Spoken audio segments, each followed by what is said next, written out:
Year ending లో హైడ్రా కూల్చివేతలతో హడలెత్తిస్తోంది. గచ్చిబౌలిలో అక్రమ కట్టడాల కూల్చివేతలు మొదలుపెట్టింది హైడ్రా.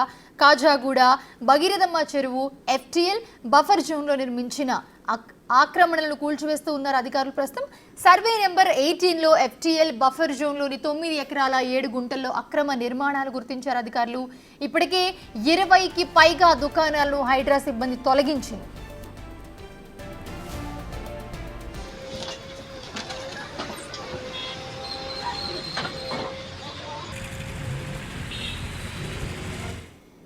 నోటీస్ ఇచ్చిన 24 గంటల్లోనే దుకాణాలను ఎలా ఖాళీ చేయాలంటూ వ్యాపారులు ఆగ్రహం వ్యక్తం చేస్తున్నారు. ఒక పక్క కూల్చివేతల్లో భాగంగా దుకాణాలు, ఫ్రిడ్జ్లు, టీవీలు, విలువైన సామాగ్రి ధ్వంసమైపోయాయి. హడావిడిగా కూల్చివేతలు చేసి తమను రోడ్డు మీద పడేశారంటూ బాధితులు ఆవేదన వ్యక్తం చేస్తూ ఉన్నారు.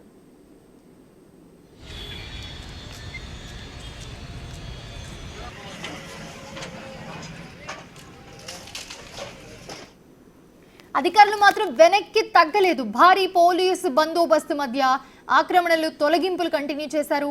స్థానికుల ఫిర్యాదులను పరిశీలించి ఆక్రమణలు కూల్చివేతలు చేపట్టినట్లుగా అధికారులు తెలిపారు.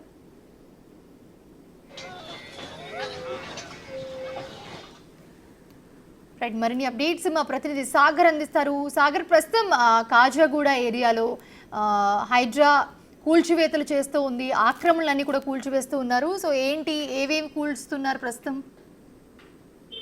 ఎస్ మోనిషా, 2025 చెరువుల పునరుజ్జీవం, చెరువుల అభివృద్ధి లక్ష్యంగా హైడ్రా చర్యలకు సిద్ధమైంది. అందులో భాగంగానే గచ్చిబౌలి కాజాగూడలో ఉన్నటువంటి భగీరథమ్మ చెరువు ఎఫ్టీఎల్ బఫర్ జోన్లలో అక్రమ నిర్మాణాలను హైడ్రా కూల్చివేస్తుంది. స్థానిక ఇరిగేషన్, రెవెన్యూ అధికారుల సమక్షంలో పోలీసుల భద్రత మధ్య ఈ కూల్చివేతలను హైడ్రా చేపట్టింది. మనం చూడొచ్చు, భగీరథమ్మ చెరువు చారిత్రక నేపథ్యం, నిజాం కాలం నాటి చెరువు. దాదాపు 200-300 ఎకరాల విస్తీర్ణం గల చెరువు ఇప్పుడు కేవలం 10% మాత్రమే మిగిలింది. కేవలం 30 నుంచి 35 ఎకరాల చెరువు మాత్రమే విస్తీర్ణం మిగిలి ఉంది. ఈ నేపథ్యంలోనే తాజాగా హైడ్రా కమిషనర్ రంగనాథ్ కూడా వారం రోజుల క్రితం ఔటర్ రింగ్ రోడ్ పరిధిలో ఉన్నటువంటి ఔటర్ రింగ్ రోడ్ కి ఆనుకొని ఉన్నటువంటి చెరువులను ఆయన ప్రత్యక్షంగా వెళ్లి క్షేత్రస్థాయిలో పరిశీలించారు. ఈ క్షేత్రస్థాయి పరిశీలనలో సంచలన విషయాలు బయటకు వచ్చాయి. స్థానికులు కూడా పెద్ద ఎత్తున చెరువు ఆక్రమణలపైన ఫిర్యాదులు చేశారు. ప్రధానంగా సర్వే నెంబర్ 18లో చెరువుకు సంబంధించినటువంటి భగీరథమ్మ చెరువుకు సంబంధించినటువంటి సర్వే నెంబర్ 18లో దాదాపు 20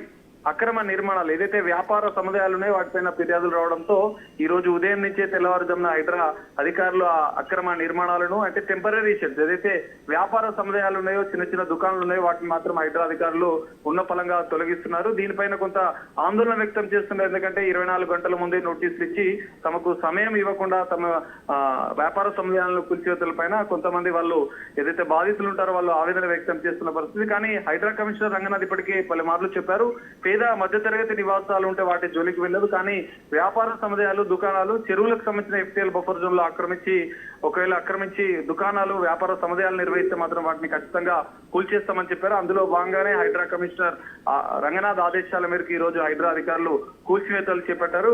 ఏకంగా 9 ఎకరాలకు పైగా విస్తీర్ణాన్ని వీళ్ళు ఆక్రమించినట్లు కూడా హైడ్రా గుర్తించింది. ప్రధానంగా ఈ కూల్చివేతలు వెనుకంటే ఏదైతే ఈ 9 ఎకరాల కబ్జా వెనుక చిన్న చిన్న దుకాణాలు కనిపిస్తున్నాయి, కానీ వాటి వెనుక బడాబాబులు, కబ్జాదారులు చెరువుని కబ్జా చేసేందుకు కుట్రలో భాగంగానే ఇదంతా జరుగుతున్నట్టుగా కూడా హైడ్రా ఇన్వెస్టిగేషన్ లో గుర్తించింది. అందులో భాగంగానే ఈ రోజు జరిపినటువంటి కూల్చివేతలు, మరిన్ని అక్రమ నిర్మాణాలపైన కూడా ఇప్పటికే ఫిర్యాదులు వచ్చిన నేపథ్యంలో హైడ్రా వాటిపైన కూడా చర్యలు తీసుకుని ఉంది. చర్యలు తీసుకున్న అనంతరం భగీరథమ్మ చెరువుకు సంబంధించిన డెవలప్మెంట్, సుందరీకరణ పనులు కూడా హైడ్రా చేపట్టే అవకాశాలు కూడా కనిపిస్తున్నాయి. Mounisha, right, thanks for the update Sagar.